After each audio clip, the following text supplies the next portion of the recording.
ಇನ್ನು ಮುಂದೆ ಬಿಗ್ ಮಾರ್ನಿಂಗ್ನಲ್ಲಿ ಪ್ರತಿದಿನ ಜನರ ಸಮಸ್ಯೆಗಳನ್ನು ಹೊತ್ತು ತಂದು ಆ ಸಮಸ್ಯೆಗೆ ಪರಿಹಾರ ಹುಡುಕುವಂಥ ಪ್ರಯತ್ನವನ್ನು ಬಿಗ್ ಇಂಪ್ಯಾಕ್ಟ್ನಲ್ಲಿ ಮಾಡ್ತೀವಿ. ಇವತ್ತೊಂದು ಸ್ಟೋರಿ ತಂದಿದ್ದೀವಿ. ಏನು ಆ ಸ್ಟೋರಿ, ಆ ಸಮಸ್ಯೆಗೆ ಪರಿಹಾರ ಇದೆಯಾ, ಬನ್ನಿ ನೋಡೋಣ.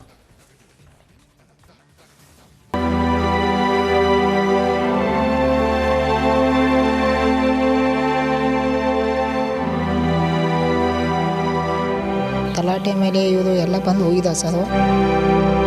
ನಾವು ಅಲ್ಲಿ ಹೋಗಿದ್ವಿ, ಅವರು ಏನು ದಾತೋತಾ ಇಲ್ಲ ಅಂತ. ಚೋಳು ಬರ್ತಾವೆ, ಹಾವು ಬರ್ತವೆ, ಭಯ ಅನ್ನೋದು ಹುಡ್ತಾ ಇದೆ. ಅನಿಸುತ್ತೆ ಸರ್, ಈಗ ಯಾರಿಗೆ ಜೀವನ ಇದೆಯಲ್ಲ ಸರ್, ಜೀವನ ಇದೆಯಲ್ಲ ಸರ್. ಎಸ್, ತಗಡಿನ ಶೆಡ್, ಸುತ್ತಲೂ ಪ್ಲಾಸ್ಟಿಕ್ ಹೊದಿಕೆ, ಅಲ್ಲೆಯೇ ಒಳಗಡೆ ಅಡುಗೆ, ಬಟ್ಟೆಯ ಶೌಚಾಲಯ, ಬೀದಿಯಲ್ಲೇ ಊಟ, ಅಲ್ಲೆಯೇ ಪಾಠ.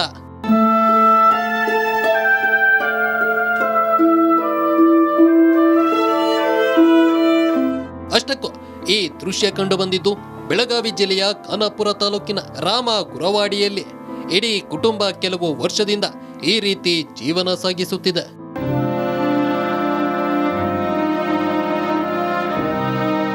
ತಂದೆ ಇಲ್ಲದಿದ್ದರೂ ಈ ಬಡ ಕುಟುಂಬಕ್ಕೆ ತಾಯಿಯೇ ಆಸರೆ. ಮತ್ತೊಬ್ಬರ ಜಮೀನಿನಲ್ಲಿ ಕೂಲಿ ಕೆಲಸ ಮಾಡಿಕೊಂಡೆ ತನ್ನ 3 ಮಕ್ಕಳನ್ನ ಸಾಕುತ್ತಿದ್ದಾರೆ ತಾಯಿ ಜಾನಾಬಾಯಿ ಮಾದಾರ. ಮಳಿ ಒಳಗೆ ಬಿತ್ರಿ, ಇಲ್ಲೇ ಮಮ್ಮಿ ಶೆಡ್ ಹೊಡಕೊಟ್ಟಾರ, ಇಲ್ಲೇ ಇದ್ದೇವ್ರಿ. ತೊಂದರೆ ಆಗ್ತೈತ್ರಿ. ಕರೆ ಏನು ಮಾಡೋದ್ರ, ಪಿಡಿಯೋ ಸರಗ ತಲಾಟಿ ಹಿಂಗೆ ಹೇಳಿದ್ವು ರೀ. ಬಂದು ಕ್ಯಾರಿ ನೋಡ್ಕೊಂಡು ಹೋಗ್ಯಾರಿ. ಈಗ ಆಗೈತೆ ಹೇಳ್ತಾರಿ. ಇವರ ಈ ಪರಿಸ್ಥಿತಿಗೆ ಕಾರಣ 2022ರಲ್ಲಿ ಸುರಿದ ಮಳೆಗೆ ಇದ್ದ ಹಳೆ ಮನೆ ಕುಸಿದು ಹೋಗಿದೆ. ಹಳೆ ಮನೆ ಬಿದ್ದು ಹಲವು ವರ್ಷಗಳಾದ್ರೂ ಸರ್ಕಾರದಿಂದ ಬರಬೇಕಾದ ಪರಿಹಾರ ಸಿಗದ ಹಿನ್ನೆಲೆ ಪ್ಲಾಸ್ಟಿಕ್ ಹೊದಿಕೆಯ ಮನೆಯಲ್ಲಿ ಜೀವನ ನಡೆಸುತ್ತಿದ್ದಾರೆ. ಸರ್, ನಮ್ಮ ಮನೆ ಬಿದ್ದು 1 ವರ್ಷ ಆಯಿತು. ಇನ್ನೂವರೆಗೆ ನಮ್ಗೆ ಯಾವುದು ಪರಿಹಾರ ಕೊಟ್ಟಿಲ್ಲ. ಈ ತಲಾಟೆ ಮೇಲೆ ಇವರು ಎಲ್ಲ ಬಂದು ಹೋಗಿದ ಸರ್. ಮನೆ ಬಿದ್ದ ಮೇಲೆ ಹೌದಂತಾರೆ, ಇಲ್ಲ ಇವತ್ತು ಬರತ್ತೆ, ನಾಳೆ ಬರತ್ತೆ, ಹಿಂಗೆ ಹೇಳ್ತಿಲ್ಲ ಸರ್. ಹಾವ ಈ ಕಡೆ ಚೋಳು ಹಿಂಗೆಲ್ಲ ಇದಾವೆ ಸರ್. ಎಲ್ಲ ಬರತ್ತೆ, ನಾವು ಇಲ್ಲೇ ಡಾಸ್ ಪೂಸ್ ಎಲ್ಲ ಇಲ್ಲೇ ಇದೆ, ನಾವು ಇಲ್ಲೇ ಮಾಡ್ಕೋದು ಸರ್. ಇನ್ನೂವರೆಗೆ ಏನಿಲ್ಲ ಸರ್. ಅನಿಸುತ್ತೆ ಸರ್, ಈಗ ಯಾರಿಗೆ ಹೇಳೋಣ, ಜೀವನ ಇದೆಯಲ್ಲ ಸರ್. ಮನೆಯಲ್ಲಿ 2 ಹೆಣ್ಮಕ್ಳಿದ್ರು.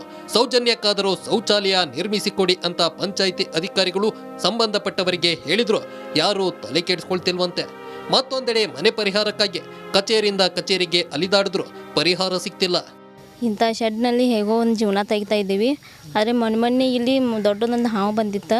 ಅದಕ್ಕಾಗಿ ಒಂದು ಸ್ವಲ್ಪ ನಮಗೆ ಭಯ ಅನ್ನೋದು ಹುಡ್ತಾ ಇದೆ. ಅದಕ್ಕೆ ನಾವು ಕೇಳ್ಕೊಳ್ತಾ ಇದ್ದೀವಿ, ನಮಗೆ ಆದಷ್ಟು ಜಲ್ದಿ ಬೇಗ ಮನೆ ಮಾಡಿಕೊಡಿ ಅಂತ ಕೇಳ್ಕೊತಾ ಇದ್ದೀವಿ. ಇವರ ಮನೆ ಬಿದ್ದು 2 ವರ್ಷ ಆಗ್ತಾ ಬಂದ್ರು. ಒಂದೇ ಒಂದು ಮನೆ ಕಟ್ಟಿಸಿಕೊಡಲು ಆಗ್ತಿಲ್ಲ ಅಂದ್ರೆ ಸರ್ಕಾರದ ಯೋಜನೆಗಳು ಏನಾಗ್ತಿವೆ? ರಿಪಬ್ಲಿಕ್ ಕನ್ನಡದಲ್ಲಿ ವರದಿ ಪ್ರಸಾರ ಆದ್ಮೇಲಾದ್ರೂ ಸಂಬಂಧಪಟ್ಟ ಅಧಿಕಾರಿಗಳು ಎಚ್ಚೆತ್ಕೊಳ್ತಾರ ನೋಡೋಣ. ನಮಗೆ ಆದಷ್ಟು ಬೇಗ ಮನೆ ಮಾಡಿಕೊಟ್ಟೆ ನಮಗೂ ಚಲೋ ಆಗ್ತೈತ್ರಿ.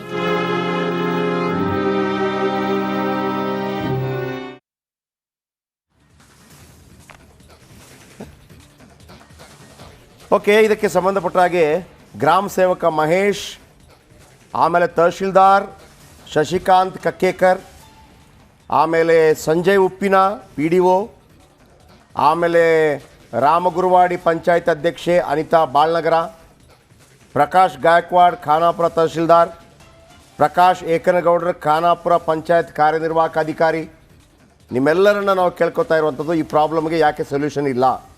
ರಾಹುಲ್ ಶಿಂಧೆ ಜಿಲ್ಲಾ ಪಂಚಾಯತ್ CO, ನಿತೇಶ್ ಪಾಟೀಲ್ ಅವರ ಗಮನಕ್ಕೂ ಬೆಳಗಾವಿ ಜಿಲ್ಲಾಧಿಕಾರಿ, ವಿಠಲ್ ಹಲಗೇಕರ್ ಖಾನಾಪುರ BJP ಶಾಸಕರು, ಇನ್ನು ಸತೀಶ್ ಜಾರಕಿಹೊಳಿ ಬೆಳಗಾವಿ ಉಸ್ತುವಾರಿ ಸಚಿವರು, ನಿಮ್ಮೆಲ್ಲರ ಗಮನಕ್ಕೆ ಸರ್, ಈ ಮನೆ ಬಿದ್ದು 2 ವರ್ಷ ಆಯಿತು. ಸರ್ಕಾರ ಮನೆ ಬಿದ್ದವರಿಗೆ 5 ಲಕ್ಷ ಏನೋ ಒಂದು ಕೊಡುತ್ತೆ ಅಂತಿದೆ. ಯಾಕೆ ಇವ್ರಿಗೆ ಸಿಗ್ತಾ ಇಲ್ಲ? ಆದಷ್ಟು ಬೇಗ, ನಮಗೆ ಸಮಯ ಇಲ್ಲದ ಕಾರಣಕ್ಕಾಗಿಲ್ಲ ಅಂತಂದರೆ ಪ್ರತಿಯೊಬ್ಬರನ್ನು ಕೂಡ ಫೋನ್ ತಗೊಂಡು ಮೇಲೆ ಕೆಳಗೆ ಮಾಡಿಬಿಡ್ತಾ ಇದ್ದೆ. ಆದಷ್ಟು ಬೇಗ ಸಂಬಂಧಪಟ್ಟವರ ಗಮನ ಹರಿಸಬೇಕು. ನಾಳೆ ಕೂಡ ತಗೋತೀನಿ, ಸಂಜೆ 4 ಗಂಟೆ ಕೂಡ ತಗೋತೀನಿ. ಈ ಪ್ರಾಬ್ಲಮ್ಗೆ ಸೊಲ್ಯೂಷನ್ ಹುಡುಕೊಡಿ.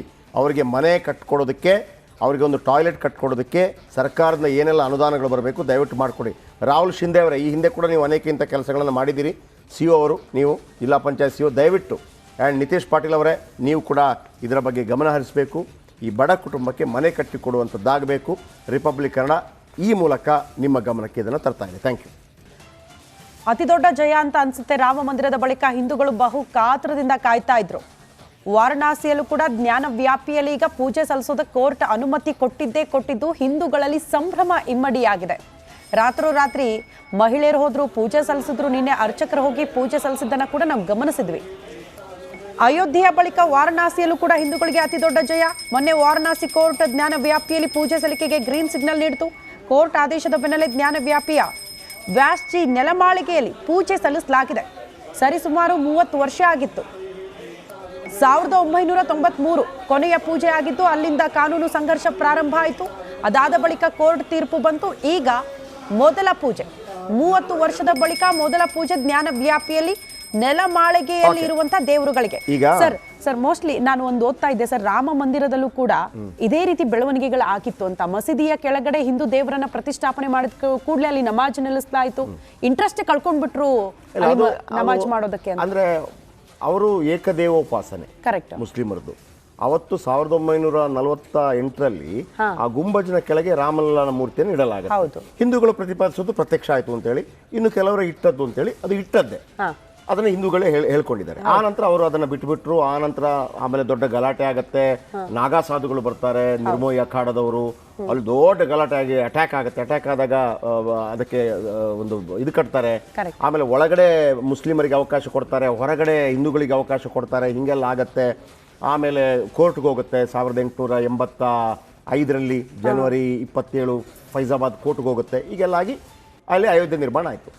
ಇದಿದೆಯಲ್ಲ ಈಗ ಇಲ್ಲಿ ಕಾಣ್ತಾ ಇದೆಯಲ್ಲ, ಇದು ಜ್ಞಾನವ್ಯಾಪಿ ಮಸೀದಿಯ ನೆಲಮಾಳಿಗೆ. ಹೌದು.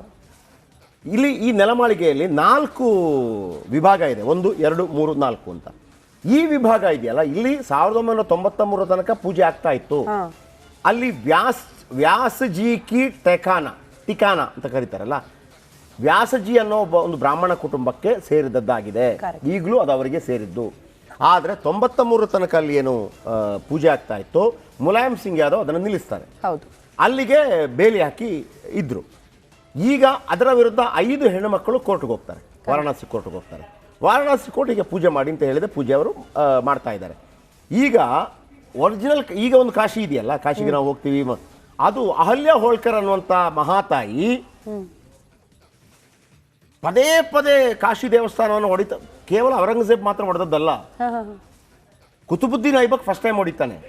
ಆಮೇಲೆ ಮತ್ತೊಬ್ಬಳು ಸುಲ್ತಾನ ರಜಿಯಾ ಹೊಡಿತಾರೆ. 3-4 ಸಲ. ಇವರು ಹೊಡೆದಾಗ ಯಾವುದೋ ಹಿಂದೂ ರಾಜರು ಬಂದು ವಾಪಸ್ ಕಟ್ಟೋದು, ಹೊಡೆಯೋದು, ಮತ್ತೊಂದು ಕಟ್ಟೋದು, ಹೊಡೆಯೋದು, ಮತ್ತೊಂದು. ಹಂಗೆ ಕಟ್ಟಿದ್ದು ಅಹಲ್ಯ ಹೋಳ್ಕರ್ ಕಟ್ಟಿರುವಂಥದ್ದು. ನರೇಂದ್ರ ಮೋದಿ ಅವರು ಮೊನ್ನೆ ಇದು ಮಾಡಿದ್ರಲ್ವಾ, ಏನು ಕಾಶಿ ಕಾರಿಡಾರ್, ಅದು. ಆದರೆ ಒರಿಜಿನಲ್ ಶಿವಲಿಂಗ ಇರೋದು ಇಲ್ಲಿ ಅಂತ. ಒರಿಜಿನಲ್ ಶಿವಲಿಂಗ, ಯಾಕಂದರೆ ಆ ನಂದಿ ಆ ಕಡೆ ನೋಡ್ತಾ ಇದೆ ಅಂತೇಳಿ ಈಗ ಇಲ್ಲಿ ಅವಕಾಶ ಕೊಟ್ಟಿದ್ದಾರೆ. ಈಗ ಏನಾಗಿದೆ, ಅಲ್ಲಿ ಕಾಶಿಗೆ ಬಂದವರು ಇದಕ್ಕೂ ಕೂಡ ಬಂದು ಪ್ರಾರ್ಥನೆ ಸಲ್ಲಿಸ್ತಾ ಇದ್ದಾರೆ. ಇನ್ನೊಂದೇನಾಗಿದೆ ಅಂತಂದರೆ, ಜ್ಞಾನವ್ಯಾಪಿ ಮಸೀದಿ ಅಂತ ಇದ್ದದನ್ನು ಮಸೀದಿಗೆ ಪೋಸ್ಟರ್ ಹಂಚಿ ಜ್ಞಾನವ್ಯಾಪಿ ಮಂದಿರ್ ಅಂತ ಮಾಡಿದ್ದಾರೆ. ಈಗ 7 ದಿನಗಳ ಅವಧಿಯಲ್ಲಿ ಮಾಡಿ ಅಂತ ಹೇಳಿದ್ರು, ರಾತ್ರೋರಾತ್ರಿ ಪೂಜೆ ಮಾಡಿಬಿಟ್ಟಿದ್ದಾರೆ. ಆಮೇಲೆ ಅಲ್ಲಿಯ ಲೋಕಲೈಟ್ಸ್ ಮುಸ್ಲಿಮರಿಗೆ ಗೊತ್ತಿದೆ ಅದು ಮಸೀದಿ ಅಲ್ಲ, ದೇವಸ್ಥಾನ ಹೊಡೆದು ಕಟ್ಟಿದ್ದು ಅಂತೇಳಿ. ಆಮೇಲೆ ಅವರು ಬಹುತೇಕ ಅದನ್ನು ಬಿಟ್ಕೊಡೋದಕ್ಕೆ ರೆಡಿನೂ ಇದ್ದಾರೆ. ಈ ಪಾಲಿಟಿಸೈಸ್ ಮಾಡೋದು ಯಾರು ಗೊತ್ತಾ, ಇದರಿಂದ ಏನು ಲಾಭ ಬರುತ್ತೆ ಅನ್ನೋ ಕಾರಣಕ್ಕಾಗಿ ಅದನ್ನು ಪಾಲಿಟಿಸೈಸ್ ಮಾಡೋಕ್ಕೆ. ಇವನ್ ರಾಮ ಮಂದಿರ ವಿಚಾರಗಳು ಕೂಡ ಅಷ್ಟೇ. ಆದರೆ ಜನರಿಗೆ ಗೊತ್ತಾಗ್ತಿರ್ಲಿಲ್ಲ. ಈಗ ಹಿಂಗಾಗಿದೆ, ಹಿಸ್ಟ್ರಿಯನ್ನು ಯಾಕೆ ಮುಚ್ಚಿಡಬೇಕು, ಒಡೆದು ಕಟ್ಟಿದ್ದಾರೆ ಅಂತ ಹೇಳಿ ಅಂತ ಹಿಂದೂ ಪರ ವಾದಗಳು, ಅಯೋಧ್ಯೆಯನ್ನು ಕೂಡ ಒಡೆದು ಕಟ್ಟಿದ್ದಾರೆ ಅಂತ ಹೇಳಿ ಅಂತ ವಾದಗಳು. ಸೊ ಈಗ ಪೂಜೆಗಳು ಶುರುವಾಗಿದೆ. 7 ದಿನಗಳ ಕಾಲಾವಧಿಯನ್ನು ಕೊಟ್ಟಿದ್ದಾರೆ. ಉತ್ಖನನ ಆಗಿದೆ, 10 ಮೂರ್ತಿಗಳು ಸಿಕ್ಕಿದೆ. ಬಹುಶಃ ಹಿಂದೂ ಬಹುಸಂಖ್ಯಾತ ಹಿಂದೂಗಳಿಗೆ 3, ಒಂದು ಅಯೋಧ್ಯೆ, ಒಂದು ಕಾಶಿ, ಒಂದು ಮಥುರಾ. ಅನೇಕ ಟೆಂಪಲ್ಗಳು ಅಟ್ಯಾಕ್ ಆಗಿದ್ದಾರೆ, ಇಲ್ಲ ಅಂತಲ್ಲ. ಈ 3 ಬಿಟ್ಟುಕೊಡಿ ಅಂತೇಳಿ ಅಶೋಕ್ ಸಿಂಗಲ್ ಒಂದು ರಾಮ ಮಂದಿರಕ್ಕಾಗಿ ಹೋರಾಡಿದಂಥವರು ಸರ್ಕಾರವನ್ನು ಕೇಳ್ಕೊಂಡಿದ್ರು. ಆಮೇಲೆ ಮುಸ್ಲಿಮರ ಮನವೊಲಿಸುವ ಪ್ರಯತ್ನಗಳು ಕೂಡ ಆಗಿತ್ತು. ನೀವು 3 ನಮಗೆ ಕೊಟ್ಟುಬಿಡಿ, ನಾವು ಸೌಹಾರ್ದದಿಂದ ಇರೋಣ ಅಂತೇಳಿ.